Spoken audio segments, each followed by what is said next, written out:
As you can see, Diesel had a reaction to scooters and lunged and barked whenever one or more approached. It didn't matter if he was stationary or walking, or whether the scooter came from behind or from the front where he could see it approaching. Once Diesel started lunging and barking, there was little that could be done humanely to stop the behaviour. He wouldn't take treats, he couldn't hear cues, and crossing the road or trying to increase distance was a physical battle. This made walking Diesel a stressful and rather unpleasant event for both Diesel and his guardian. He had a similar reaction to bikes and skateboards. Through a carefully planned behaviour change program involving counter conditioning and systematic desensitization, Diesel's reaction to bikes and scooters was changed. What on earth does that mean? In a nutshell, Diesel's emotional response to scooters was changed and he no longer had the need to bark and lunge. He was also given an alternative behaviour to perform whenever scooters approached. Scooters approaching became an anticipated event and he now looked to his guardian whenever one approached. The following is a video account of the steps taken to help Diesel. No force, that is leash jerking, dragging, choking, yelling, pain, electrical shock or intimidation was used. These methods wouldn't have created a positive emotional response to the scooter.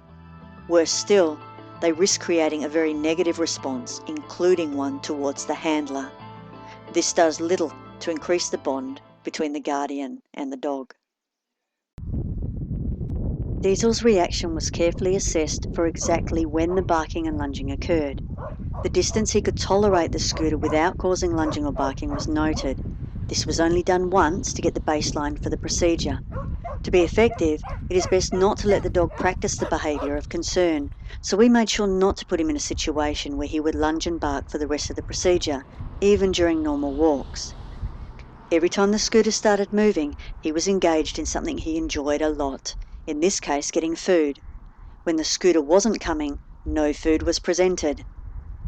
It is important for the handler and helper to work together for good timing. Notice how Dan gives the ready signal.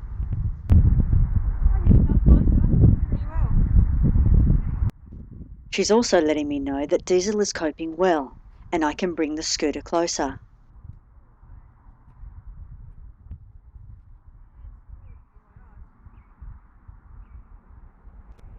Exposure to the scooter was gradually increased in very careful increments, but still caused no barking or lunging.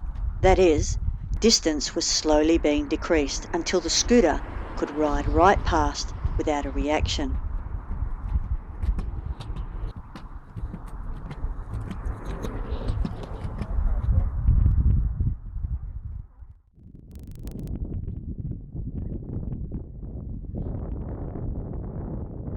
We make sure to test Diesel's reaction first by not going straight past immediately.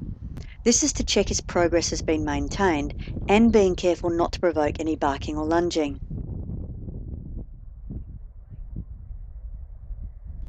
Demonstrating in real time the gap between nothing happening and then a counter conditioning trial. It has to be obvious that treats only come when the scooter comes. I only move past when he no longer moves away.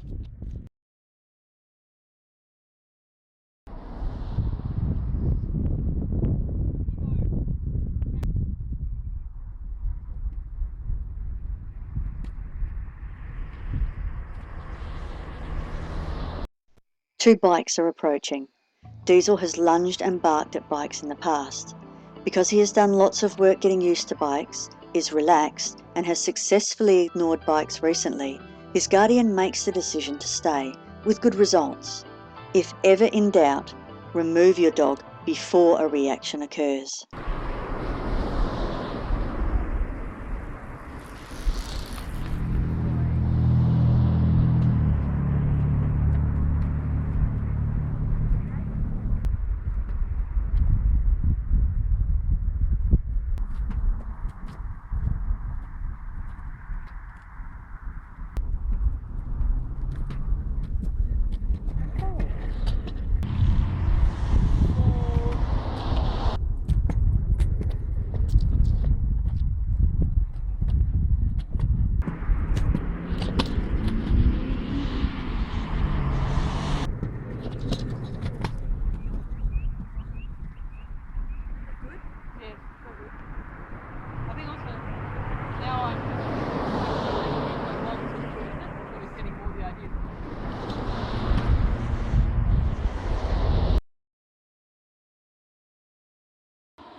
It is important to start with and maintain a relaxed dog.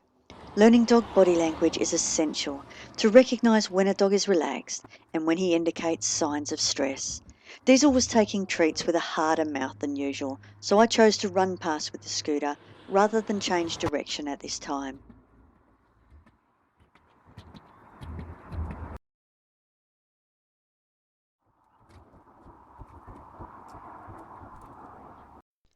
A dog on lead came up the path.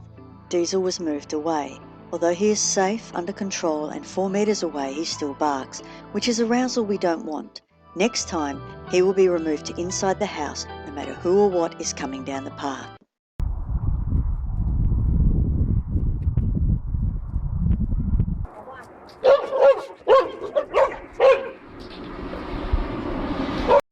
Diesel is not overly aroused, so we make the decision to continue.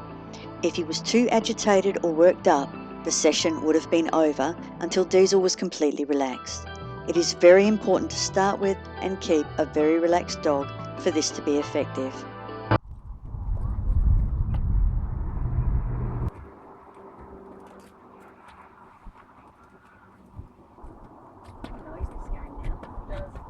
First time he came in.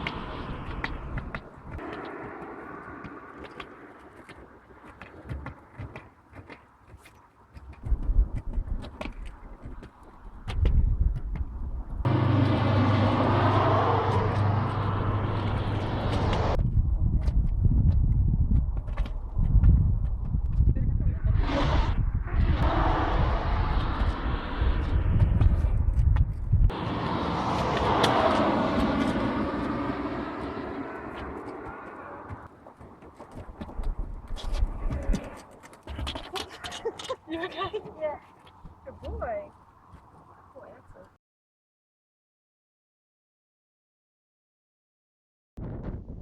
I can ride straight past on the first go. It's time to raise the difficulty.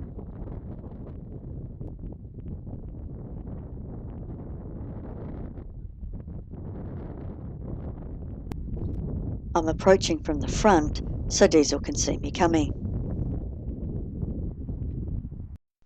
Notice that the treat delivery has changed slightly. It is reduced in frequency and is now being delivered to coincide with a desired behaviour, not just when the scooter approaches. The behaviour is one Diesel offered easily, in this case when he stays in the heel position.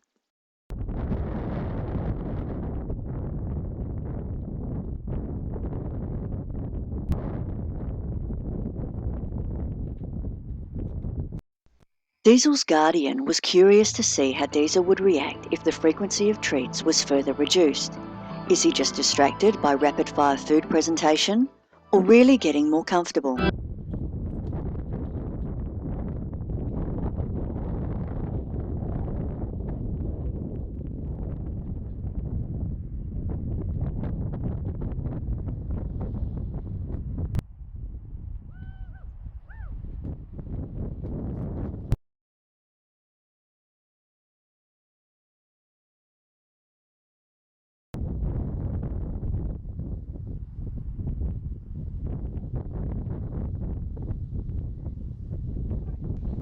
Diesel is doing well. His body language is soft, and after the first few trials, he doesn't need to look to see I'm coming from behind.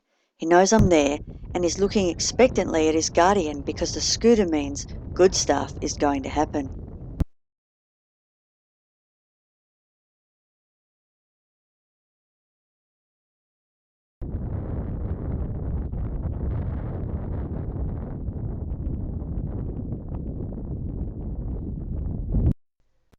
Hold it right there. Isn't that a child on the scooter?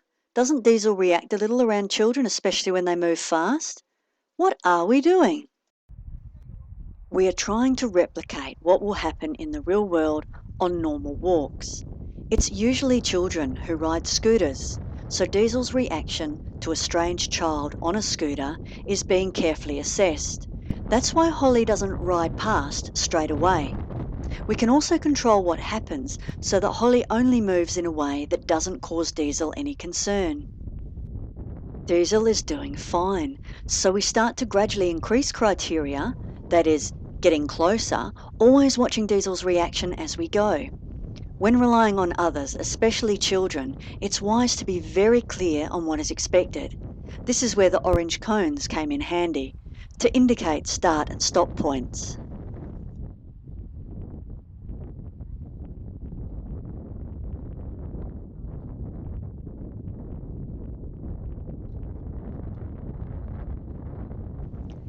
Diesel doesn't even flinch with an unexpected scooter jump.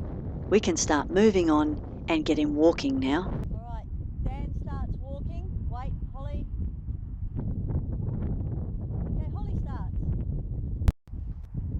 He can be on either side of his guardian. She doesn't need to keep her body in between him and the scooter anymore. What happens next is an indication of how comfortable Diesel has become with a child scooting past. He is more interested in some strangers in the background than the scooter right next to him. He keeps looking back. Yeah, he is,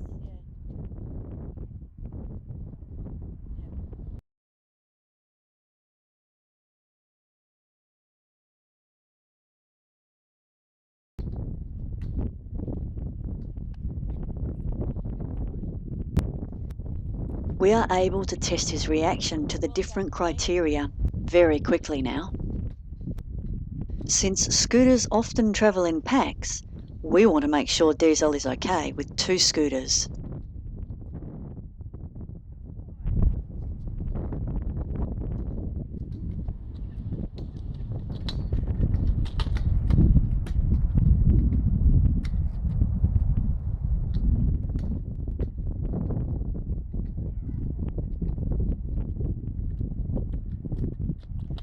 We're trying to think up ways to replicate what he may be faced with on walks. Alrighty. So we change locations, use a barrier so he can't see the scooter, and try to sneak up on him from a different angle.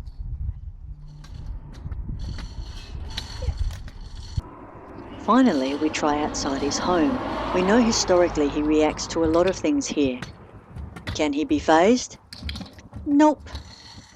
Notice how he appears unsettled and is pulling on the lead. There is always a reason dogs do something. The pavement is hot and he's heading for the shade. We're going to do one more and call it quits. Yeah. So do opposite ways now. Opposite ways. Really quickly. Diesel is ready for the big wide world of walks. Here's a quick reminder of what Diesel's reaction used to be.